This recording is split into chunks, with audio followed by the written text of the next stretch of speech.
నమస్కారం. నా ఈ ప్రయత్నం మీకు నచ్చినట్లయితే కనుక మన ఛానల్ని సబ్స్క్రైబ్ చేసుకొని పై జాబితాలోని మరిన్ని వీడియోలను చూడటం ద్వారా మీ నైపుణ్యాలను జ్ఞానాన్ని కూడా అభివృద్ధి చేసుకోవడానికి ప్రయత్నించండి. జై Hind.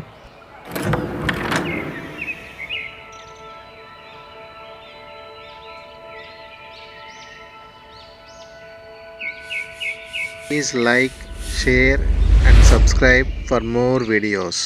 Thank you. D4 is white's most popular alternative to E4 games. Although typically not as fast-paced as many E4 openings, D4 is a rich opening move with many positional and attacking ideas.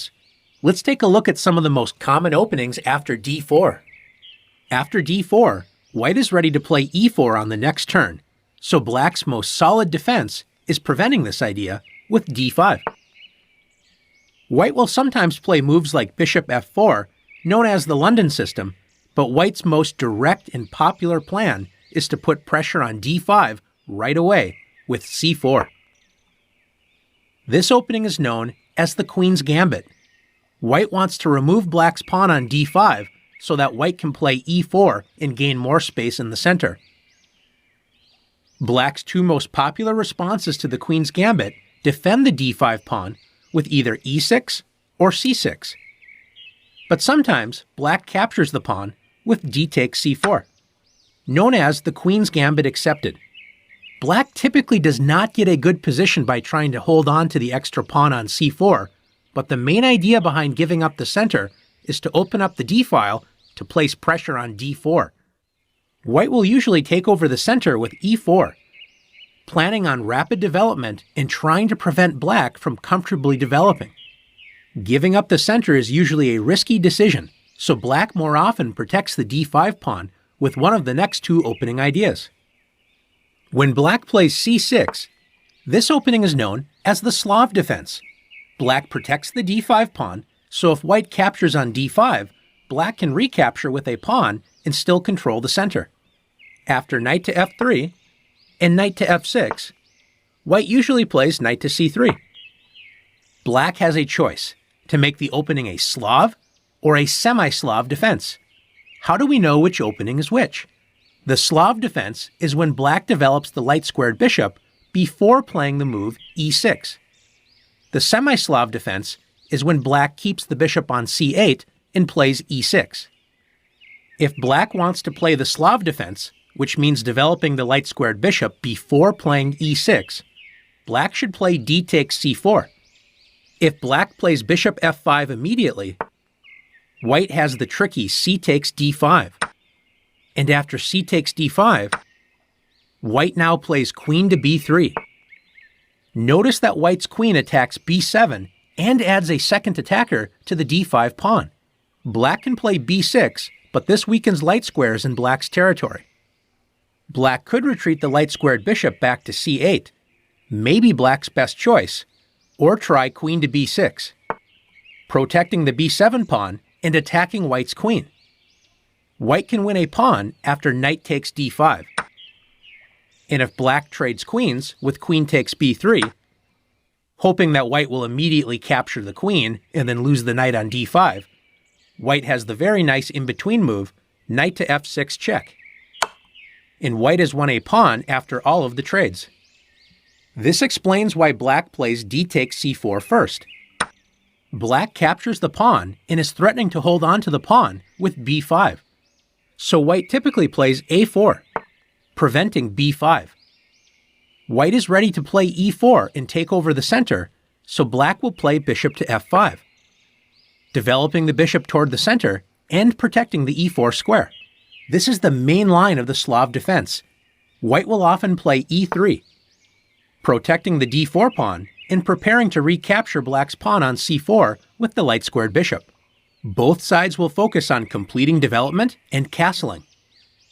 If black does not play the Slav defense by developing the light-squared bishop before playing e6, black's other main idea is to play the semi-Slav defense with e6.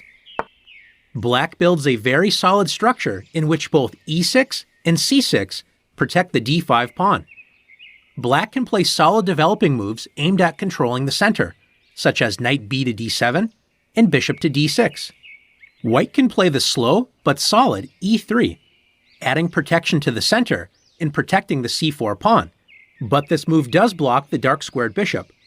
Or white can play the more aggressive bishop to g5, pinning black's knight and placing pressure on the center. Black can play the solid bishop to e7, unpinning the knight, or challenge white by playing d takes c4, surrendering the center but trying to keep a pawn after e4 and b5.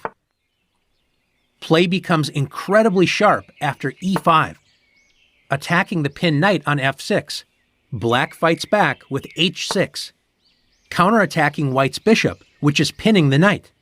After bishop to h4, black plays g5, breaking the pin on the f6 knight. Incredible complications follow, where both sides must know exactly what they are doing to avoid entering a bad or losing position.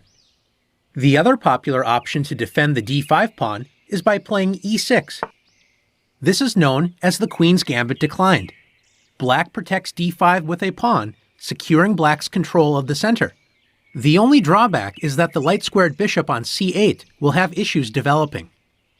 After knight to c3 and knight to f6, both sides develop knights toward the center and focus on the d5 and e4 squares. White now has a couple of options. Sometimes, white plays knight to f3 and bishop to f4, placing pressure on c7 as well as the queen side in general. The more traditional move is bishop to g5, developing a piece and pinning the knight to the queen. Black plays bishop to e7, unpinning the knight and preparing to castle.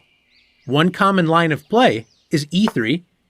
White controls the center and prepares to complete kingside development, and after castles, unlike e4, e5 openings, when white's light-squared bishop often moves to c4 to enjoy the open diagonal pointing toward black's castled king, notice in d4, d5 openings, that diagonal is blocked by the d5 pawn.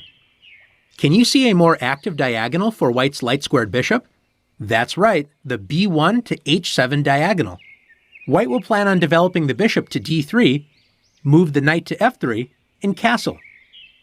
Black, on the other hand, has to decide what to do with the light-squared bishop.